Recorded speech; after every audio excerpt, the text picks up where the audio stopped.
Okay, so today, this is the Nursing Special Interest Group for HARC that has been going on for about a little more than 10 years. And we got the group that got together today for this, our 4 colleagues that have worked together in the past. And we felt like it would be important for us to share information about policy, practice, and armadillos. So what does that mean? Well, we all know what this last year has been like, and an armadillo is not something you normally see. So this is sort of our whole mantra into coming to you for this presentation, but we do want to focus on health literacy and how it impacted all of our practices during the last 18 months, really.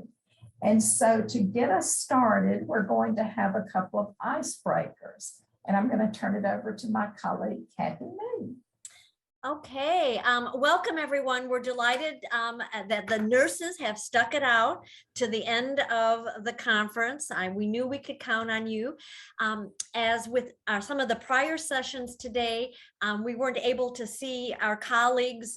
So if you can turn your video on and we can see your face, that would be absolutely delightful. But as you can see, we have 4 presenters. Tracy Alberti had to step away for a short bit. We hope she can come back. If not, we know we've got 29 people here who can help fill the gap for the conversation. So Joy, if you want to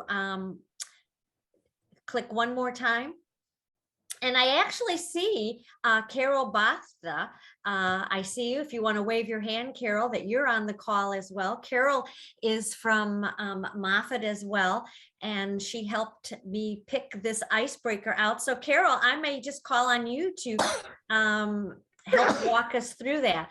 What you see is the dice here, and what we'd like to do is have people select a number between 1 to 6. So we kind of want to make sure everybody chooses a different number. Carol, is there any clever way to do that without counting off? So I would just recommend that everyone choose a number, think about it in your head. I'll give you 3 seconds. So 1, 2, 3.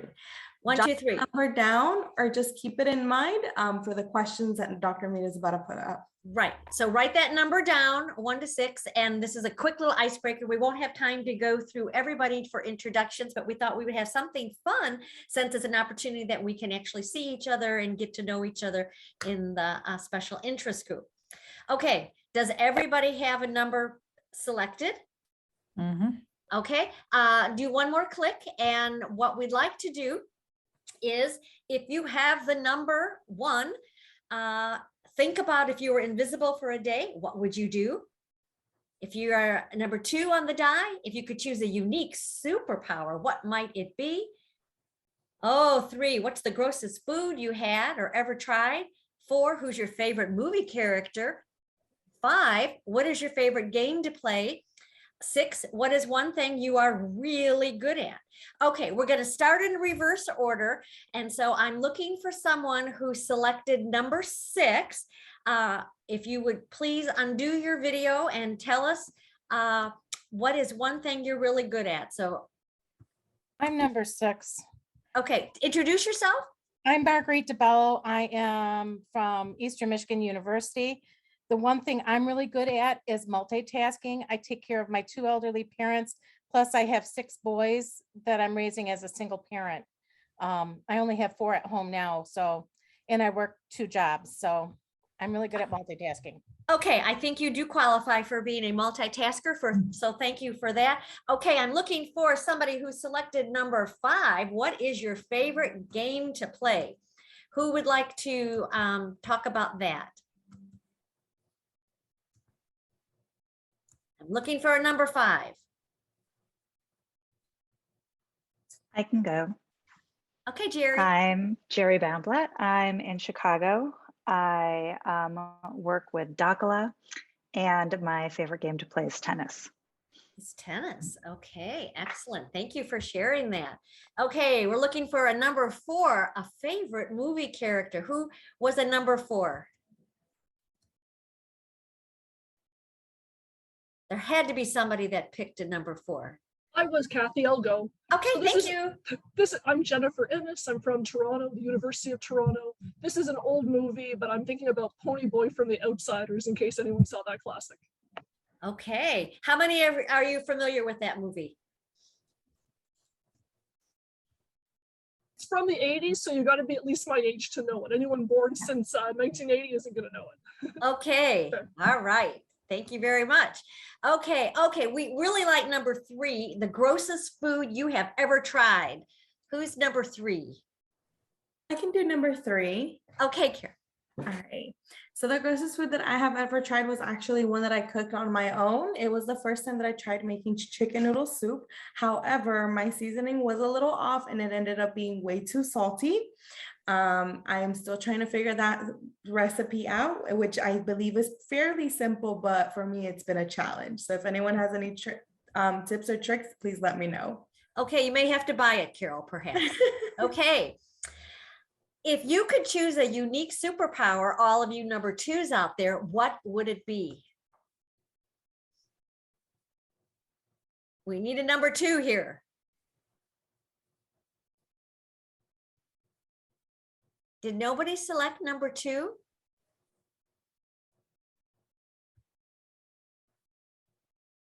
Okay, Joy, I'm gonna call on you. Do you have a Okay, superpower? I would choose to be the health literacy nurse extraordinaire that changed all of the policies so that health literacy was the most important component of healthcare.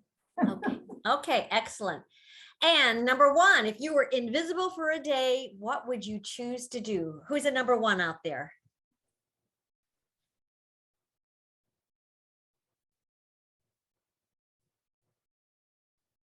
Oh, Carol, come on, you can do it. Unmute yourself. If I was invisible for a day, I'd maybe like follow my boss around and see what happens. Okay, excellent. Okay. Thank you All very right. Okay, I hope you all enjoyed that. That actually is an example of some of the things that we've done to make our connections during COVID, during Zoom with a lot of our community members. So we'll be talking a little bit more about that and get some of your suggestions. So Joy, I'll turn it back to you. Thanks so much for taking part. Yes. So today I'm not going to read this to you, but you all know that the Special Interest Group for Nursing for many years has explored the changes in practice, research, and clinical education that have evolved. And now during the pandemic, we want to explore a little bit more about how it will impact our nursing practice in the future. Topics today will include equity, health disparities, and policy changes. I think most of us were trying to see our practice shored up rather than very many policy changes because of all of the chaos that we saw. But we would love to hear from you about what you saw at the state and federal level if there were any policy changes. We want to hear from you and what you saw as recommendations for future policy change using evidence-based outcomes to improve health disparities of patients and families with the focus on the vulnerable populations living in rural and underserved areas, as well as those in our urban agencies that saw such a challenge with COVID. So our objectives are to explore the evidence-based initiatives that led to greater equity for research, education, and practice, and what lessons we learned and how we identified what we would continue with research and community engagement, and then how to identify interdisciplinary teams and strategies that we use to continue the work that so many of us were used to going out into the community and doing what we had always done, and we had to pivot and really change the way we did everything. And so I don't believe Tracy is on just yet, and she was going to lead our very first slide. So Kathy, if you don't mind. Yeah, so why don't I jump in and then everybody can Okay. jump in if that's agreeable? Sure. And then if Tracy gets back. So just to, how many of you, first of all, we want to get a little bit of context. How many of you that this is your first special interest group for nursing? And if you're able and it's convenient, you're comfortable, could you show your video? Most of the sessions will not be like this. So this is the only time that we're going to have some face-to-face interaction, I think. So first time, SIG? Yes, no? Okay, a few. Okay. So in years past, we've often done a series of presentations. And then on a couple of occasions, we've actually just kind of had an open kind of round robin kind of a discussion to really get into people that are interested in nursing practice together and talk about some current initiatives that are going on. Obviously, the COVID-19 pandemic is the most significant that has occurred in these last 20 months. So we thought we could talk about some areas of community engagement, of practice, and of research, and really begin to share some ideas that we might also begin to take home in our own practice and to utilize that.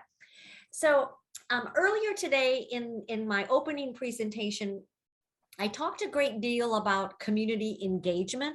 And so clearly in the last 20 months, probably very similar at your institutions, a great deal of our community engagement activities were really what I would call closed down.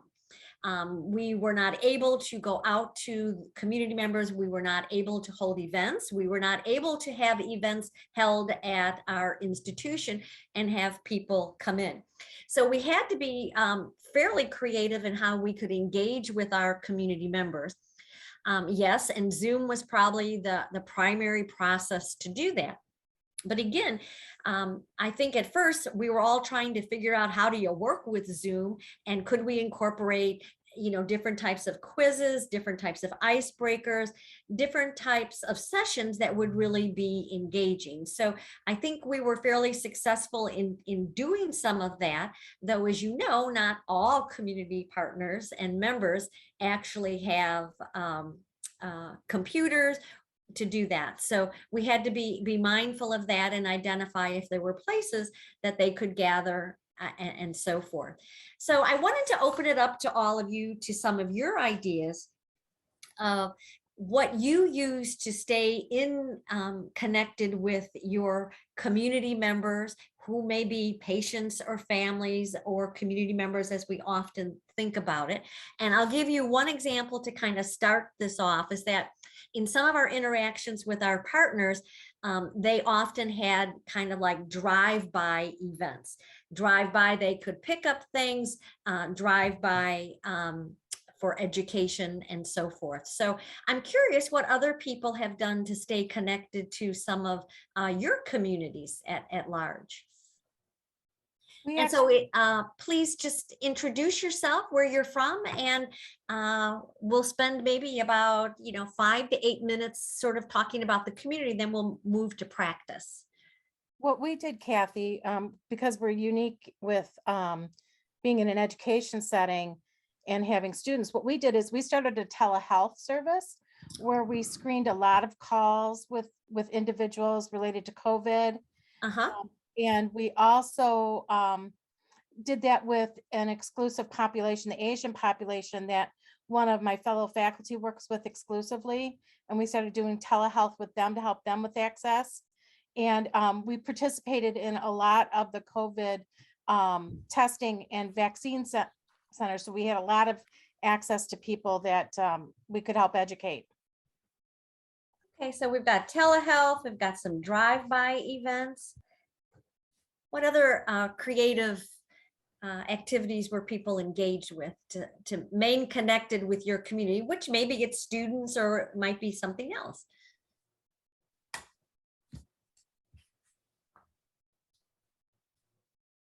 I'll go. This is Candace. I am from the DC area. I actually work for military medicine, and my community is the staff of the community. So it's 6,300 staff members. And so how we kept abreast, especially with burnout with the medical staff, is create games. So we had respite games such as Jeopardy. We also did a lot of health coaching and resiliency coaching over the virtual space. And we also did, we actually took some of our programs such as yoga, Reiki, and all that type of stuff. We took it virtually. So tell us a little bit about what the response was to the games, to the yoga, and the different activities. And did you have small groups, large groups, or it didn't make a difference? So it was up and down because we were realizing that, because I also deal with medical burnout as well. So I actually teach and educate on that. And so we were finding that even though some staff members were very engaging, especially when it came to Jeopardy. Those types of games, they would have the whole department log on and play those games. But when it came to other things such as like conflict resolution or how to be resilient or self-care when dealing in the COVID space, because, you know, we were actually heavy in COVID and we still are. And I think some people just got burnt out just from logging on virtually to platforms. And so over time, it kind of like did a lopsided skew type participation. And so sometimes we get a lot of people and other times we would not. And Candace, just a quick question. Did you all incorporate wellness and mindfulness exercises into that to start the day and end the day? Yes, we do. So we actually do. I am a certified meditation coach as well, and so we actually start meditation, or we do some type of mindfulness, and we do that weekly on a weekly basis on Monday morning. That's great. So Candace, are you going to share with us your favorite technique for burnout? My favorite technique for burnout to prevent burnout, yes. Yes, for burnout is to actually do things that you enjoy doing, right? And that can be anything, to fill your cup up. And so one thing that I always stress is, physical activity or nutrition, because a lot of people have been sitting home and, just trying to, deal with COVID just in general. And so I always talk about nutrition and physical activity, but also social engagement through, telephone calls and things of that nature. Try to, still stay connected to your loved ones and your friends. Does anybody have any examples of how you've embedded health literacy into any of your activities to maintain those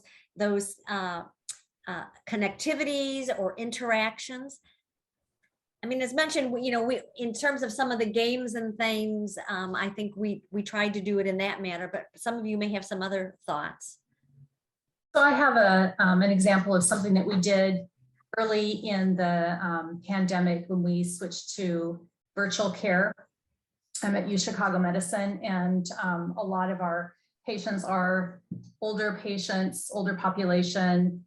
We weren't sure how that was going to go, if it would be difficult for patients, if they would be satisfied with virtual visits, if they have challenges logging on, et cetera. So what we did, the patient experience department, what we did is we just got on the phone and called older patients and asked them, how was your experience? Tell us about that. And had a series of questions that we asked them about that, how satisfied they were, what their, how it went, if they felt that, how they felt the communication went, if they felt like they had this, a good quality of care, and if they had any challenges with the technology. So that really helped us to improve the practice and bring those lessons back to our clinics and to our provider groups and clinicians. So I think just, trying that different way of communicating and asking for feedback kind of as you're going is really, really valuable. And I think that really exemplifies what nurses do really well, as they multitask, but they also try and devise very creative and multiple ways to get the message across. And, no one way in my mind ever is the magic answer, but I think especially with COVID, we've had to be very creative of how to clearly get messages across that they can respond well. And especially, I think, as you point out, individuals that may not be as comfortable and familiar with technology. Anybody else have an example of how health literacy has sort of bubbled up a bit during COVID-19 in terms of keeping those connections in place? I have a question for the group related to health literacy. Have any of you seen any concrete practices that you were able to convert folks with a simple message of those that had misconceptions about the vaccination, to give them a simple message that helped them understand better what the vaccine was all about and help them make a decision? Or is that the $1 million question that everyone's still trying to figure out? Okay, I guess that's a no.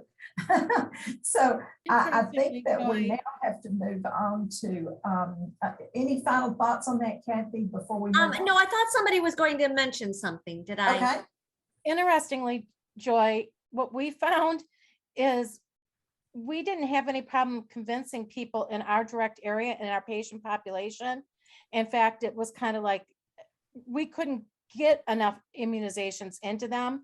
But when you moved over to the next county where there was a bigger concentration of African Americans in the Detroit area in particular, that's where they had major problems getting people to buy in. And part of it is they found that when they went out in the communities, it helped a little bit, but there's still a lot of resistance in that community about getting the vaccine.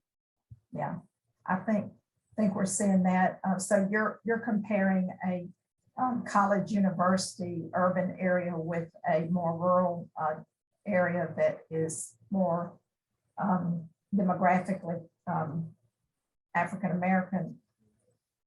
Are those the two demographics? It's a very diverse area over by Eastern Michigan University in our area. It's primarily working class folks of many different cultural backgrounds.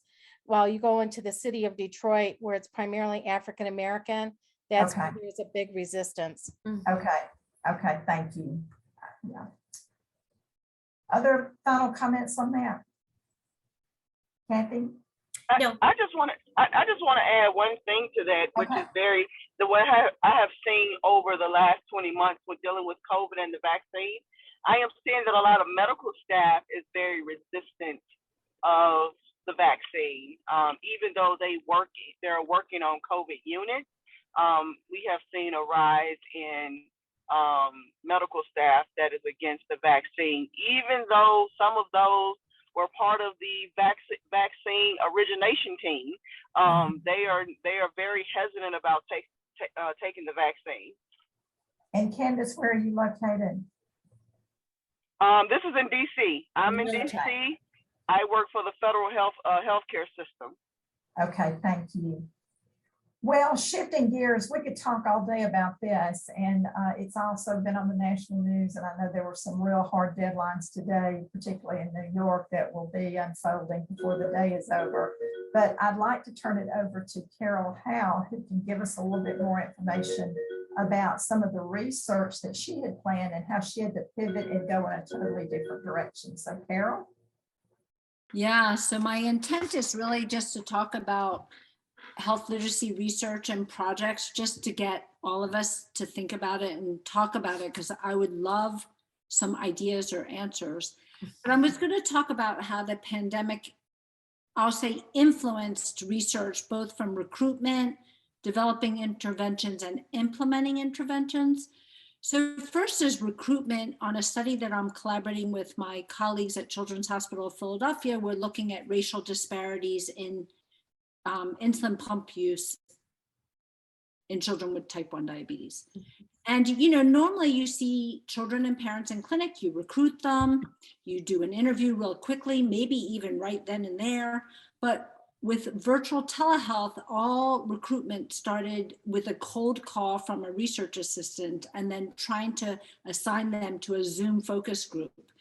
And it's really slowed us. Like, we anticipated that we would recruit, collect data in about 4 months, and 18 months later, we are not at data saturation, and we're trying to figure out how to handle this.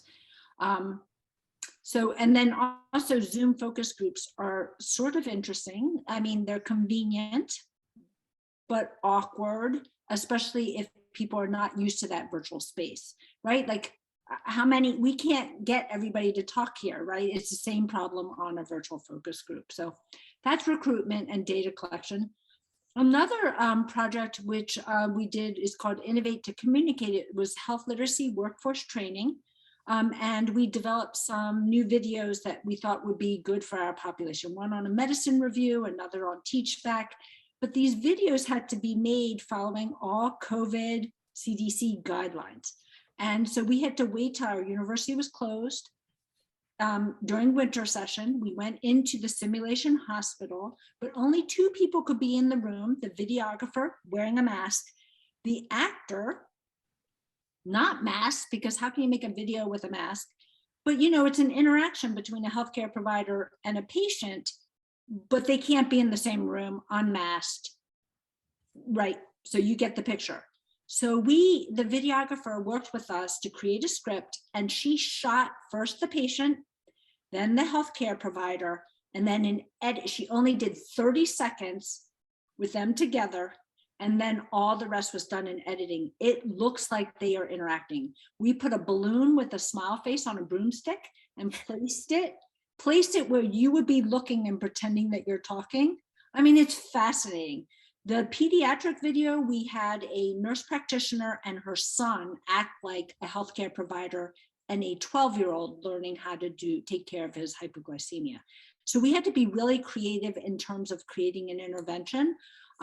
In terms of patient scenarios, we couldn't have patient actors, so we developed scenarios that we could teach people on Zoom how to do real quickly and brainstorm and then role play. So that's just developing an intervention following CDC guidelines. And then the last is I'm working with a colleague at Children's Health in Dallas, and we're implementing health literacy communication practices, right? It's our dream. We all want to do that, working with providers.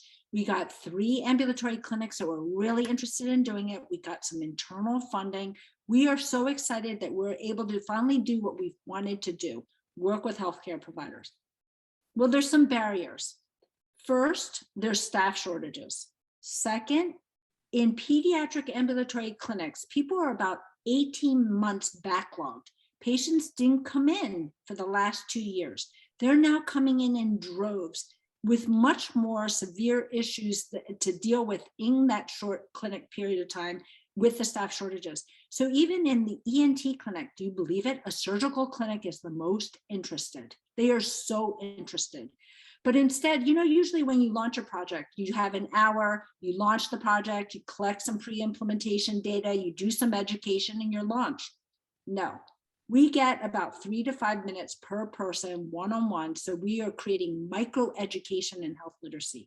What can we teach them in 5 minutes, literally almost as you're walking down the hall with them, flipping through a chart, doing an observation with them.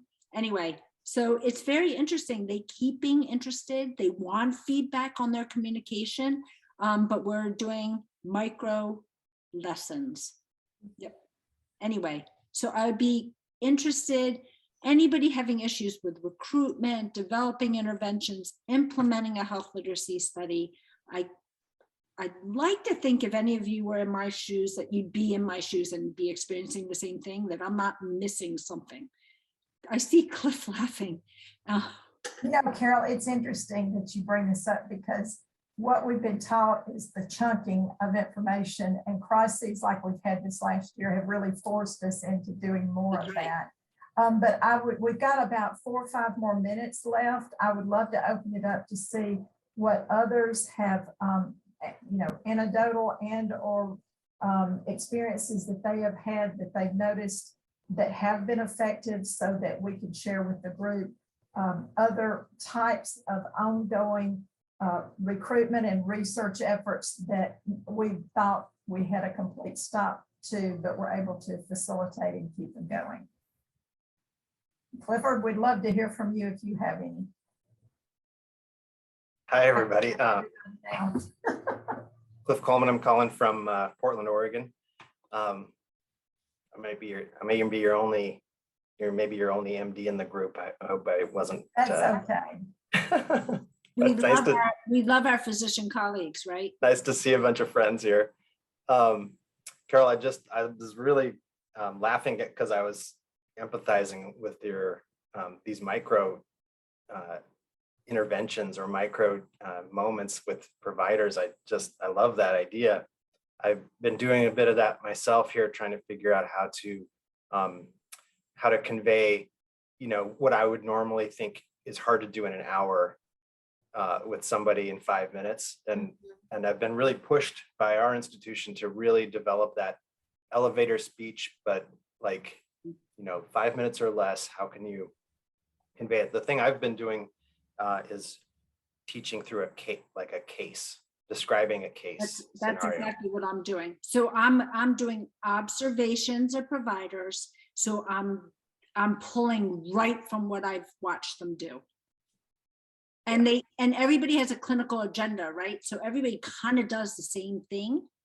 And so I'm just kind of making a composite. Yeah. Talk about chunking information. I'm counting, they give about 9 to 12 points per visit, like in 6 minutes. I love it. I think that's great. I don't think anyone's really talked about that, using that strategy. It seems like a really a novel and probably pretty effective way to do things. Yeah, making it very, very relevant. Thanks for sharing that. There's some ideas from other folks that we want to make sure folks that have got some creative ideas or implemented something, or even something that maybe didn't work, that you could share with us. Exactly. I see a lot of names. We could call on names. I can share a little. I'm okay. Allison Caballero. I'm with the Center for Health Literacy at University of Arkansas for Medical Sciences. And like Dr. Coleman, I am not a nurse. So thank you for letting my health education specialist self join you. Thank you. Our group just took on ownership of patient education materials for our health system. So this is, I want to learn from you and with you as much as I possibly can. So thanks for letting me be here. But part of what we do is test materials with community audiences to see if they find them readable, understandable, and actionable. And that was always, of course, an in-person endeavor until COVID. And so we've shifted to a virtual platform for that. And we were a little nervous trying to include our patients who have failed one of our clinical health literacy screeners, trying to get those folks to come and join us on digital focus groups. And it's gone rather well. I think we put some good steps into place, like doing a tech check for people who maybe had not done a Zoom call before. We just asked them to get on with one of our staff a day or two ahead of time, and we teach them how to raise their hand and lower their hand, because they're going to be called on to do that in the focus group, and how to mute and unmute, and just kind of, we pitch it as a little, let's make sure your equipment and all is working properly, but then, oh, while we're here, let's go ahead and walk through these additional steps. And I think that's helped some with the comfort level. And initially our no-show rate was really good, but I feel like in more recent months, and we haven't changed anything in our process, in more recent months, I feel like we have more no-shows. And I'm not sure if people are just still struggling trying to manage life in the new normal, or if people have gotten, I know that I've done this a couple of times. I've actually missed a meeting that was on my calendar because maybe I'm at home and I'm just in a different environment and I'm not as glued to my calendar. It's weird. I've done it a couple of times. So I'm wondering if there are other things going on and just the way that people are organizing themselves around their days that are just allowing them to miss it. Just wondered if anybody else is having attendance issues at those type of events.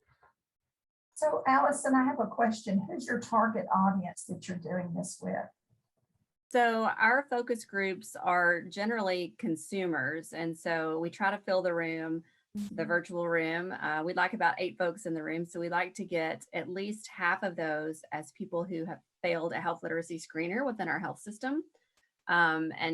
And then others we've recruited in community venues. And so we do NVS testing with them prior to their first time with us.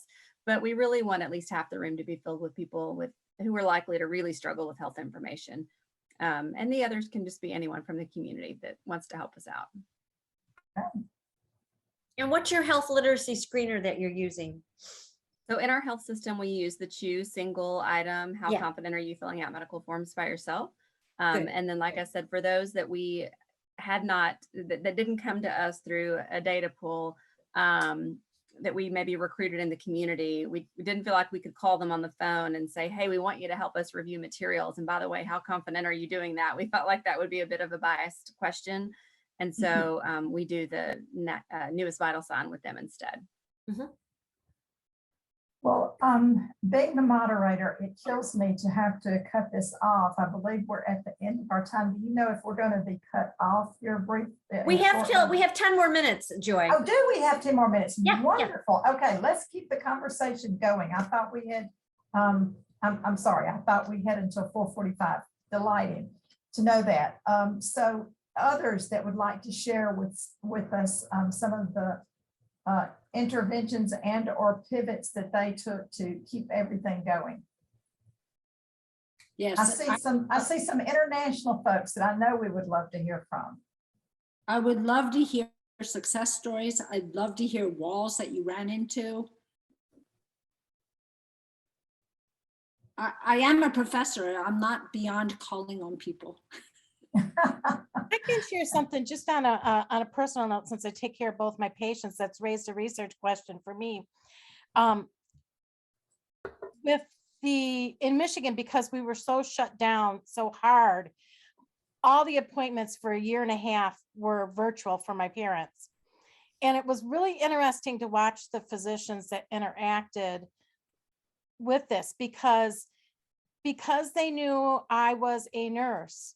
They basically ignored a lot of time my dad, who would always defer to me anyways, but wouldn't ask him how he was feeling. I'd say, ask him, and I kept on referring back to them to do that. So I'm wondering if this was a phenomenon that was seen, especially among our elders that maybe have some technology issues, that have a family member that may be helping them, whether healthcare providers, because they felt this other person was more in tune with the information, turned to them to address healthcare concerns and issues instead of trying to meet that patient where they were at.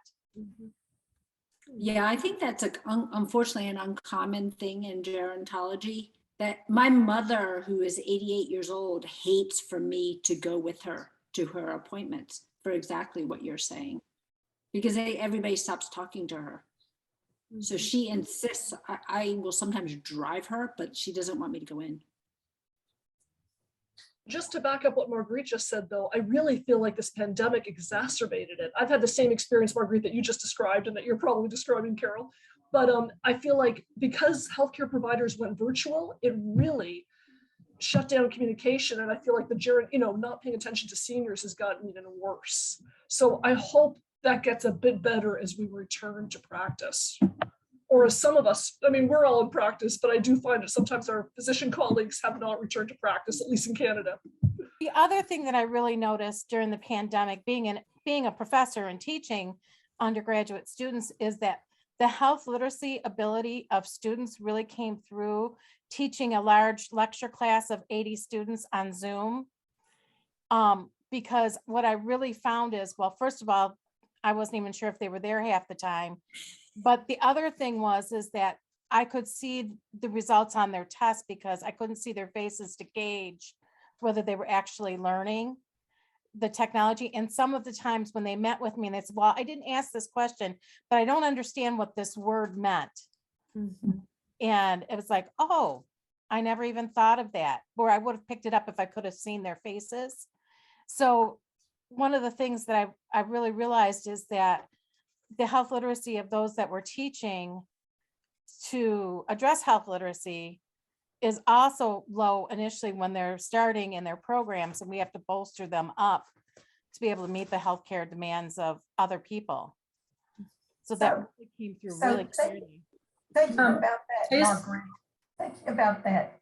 I wonder if we could have everyone think just for a moment what they did differently during research, practice, or community engagement that they might not have done without the pandemic that they would continue.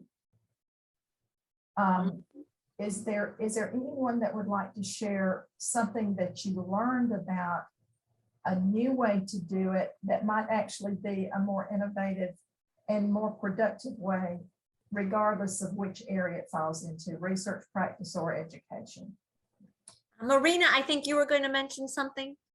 Yeah, I was going to say that one of the things that really came to the forefront for us is that a number of our patients, a really large proportion of our patients are hard of hearing.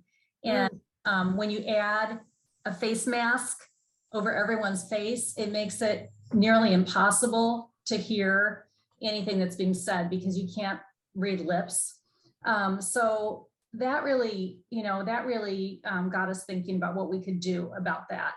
I mean, for patients that are severely hearing impaired and depend on lip reading for communication, we had to get approval from our infection control for in certain very special cases, they would allow clear masks because they weren't as protective as the regular masks, the regular surgical masks or the N95s. So, that was kind of a special case exception that was allowed.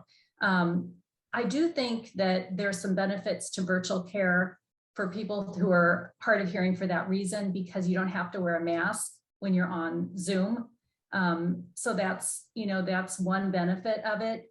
There are, of course, a lot of detractors from it. If you don't understand how to use the technology, of course, and you can't get the video to work, or you don't have good bandwidth, or you don't have internet connection, it's not going to work at all. But your cell connection is not going to work at all. But I think it's something that we all need to think about, because to me, that's a big piece of health literacy, is what can we do to help patients even understand what we're saying and hear what we're saying in an effective way, and meet their needs. There are going to be other, even outside of COVID, there are going to be other situations where, we need to be thinking about that, speaking slowly and clearly, and making sure that we're being accessible to our patients. Wow, thank you for sharing that. That's powerful. Others? Does anybody have something that really just did not work, but you thought it would? There's lessons in that as well.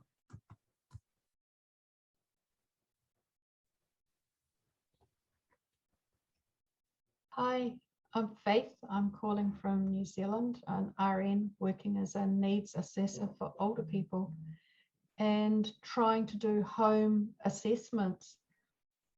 It didn't work if there was an element of dementia. Because we can't see the environment, we can't read the signals we need to read, and they don't have internet, connectivity. They don't have online ability for us to communicate. So that didn't work, and we've had to delay people to be able to do face-to-face visits. Were those visits done with individuals or with families virtually? If it was with families, then we could use them as our go-between. But if they're by themselves, we had to delay the visits. Okay. Yeah, I think that raises the point of further isolation that perhaps was a result of COVID. Yeah.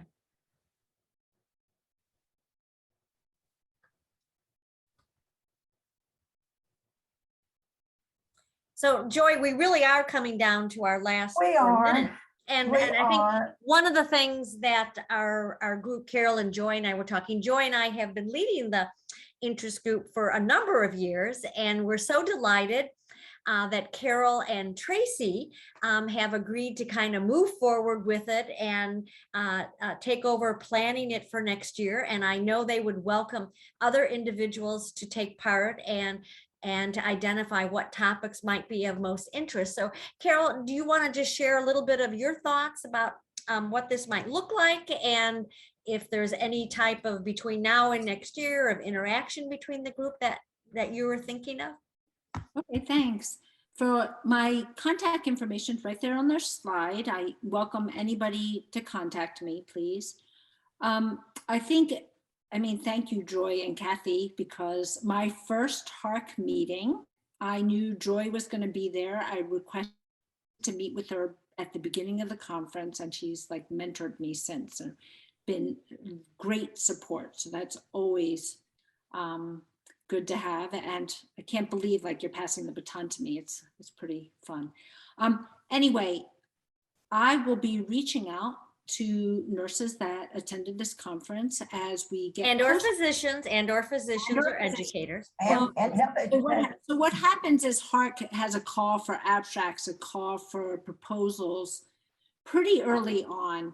I can't remember the timing, but I will reach out to all of you because I think there's a lot of experience with nurses wherever you work, whether that's in healthcare, in university setting, in community setting, that we could put together a nice panel to have a conversation, to launch us, to have more conversation about the work we do. And that has varied over the years with Kathy and Joy, you know, so sometimes there's been formal presentations, everything from measurement issues to intervention to interdisciplinary. It can morph and go wherever I find. If I put out a feeler and people say, hey, I have a project I'd like to present here. That's how the panel will be put together next year. Because I think even though everybody's quiet, I think hopefully your work is not so quiet. And so we all learn from each other, just little things. So that's what we'll do. Tracy unfortunately had an emergency at her university, so couldn't be here this afternoon, but she and I will put together an email to introduce ourselves more and to also say, hey, be thinking about the projects you're doing now. And it could be a case study, it could be a research study, it could be a quality improvement project, anything that has health literacy weaved into it. It could be what you're doing with your students to teach them about health literacy and successes, failures. You know, I tried this, it didn't work at all. We all learn from that because I was going to try that. Now it's making me pause, right? So we'll put out a feeler for you, and please be thinking as you go about your everyday work, is this something to do with health literacy, and can I contribute to this special interest group, and put your voice in? Really, I would love it. That's my little thing. Yeah, I don't. Thank you all so much for being here today. You know how to reach us if you want to reach out to any of us. It has been a pleasure to work with Kathy for as many years as I can remember now. I think it's been about 10 or maybe more. And we've seen so many different wonderful ideas come out of this, but thank you all for being here today. And I know it is in good hands moving forward with Carol and Tracy. And we'll be here next year supporting you, Carol and yes, Tracy. We will be wonderful. We will be here. Can I just put in one more plug? I can't emphasize how much the collaboration within the special interest group can lead to projects. Yes. So that's what happened with Joy and I. We were casually talking about education and nurses and health literacy, and then the tool that lots of people use, the health literacy knowledge and experience tool, and we said, oh, it's a little out of date, and suddenly we had a collaborative group that works with Kathy Cormier to revise it, test it, psychometric testing. We all gathered data at our universities. So really think of this as a think tank where ideas bubble up and projects can spring from it. I'll second that, Carol, because Joy was kind enough to work with me on my dissertation research related to health literacy. And I learned a lot in that process. Well, I'm very proud of all the work that's been accomplished, but I have to give most of the credit to my mentor, Kathy Mead. And I'll have to say, Cliff Coleman has been an amazing resource for me through the years. And, it takes a village. And I know this little health literacy community is one that not everybody really knows about, but we are a force to be reckoned with. And there's, if we can just harness all this power, I know that one day we're going to really have some great breakthroughs that are going to make a huge difference. And so hang in there, keep doing what you're doing, find your passion and engage those that are around you that have that passion and bring them along. And we look forward to seeing you all tomorrow. So thanks for spending some time with us. Have a great evening. Take care. Bye-bye. Bye, everybody.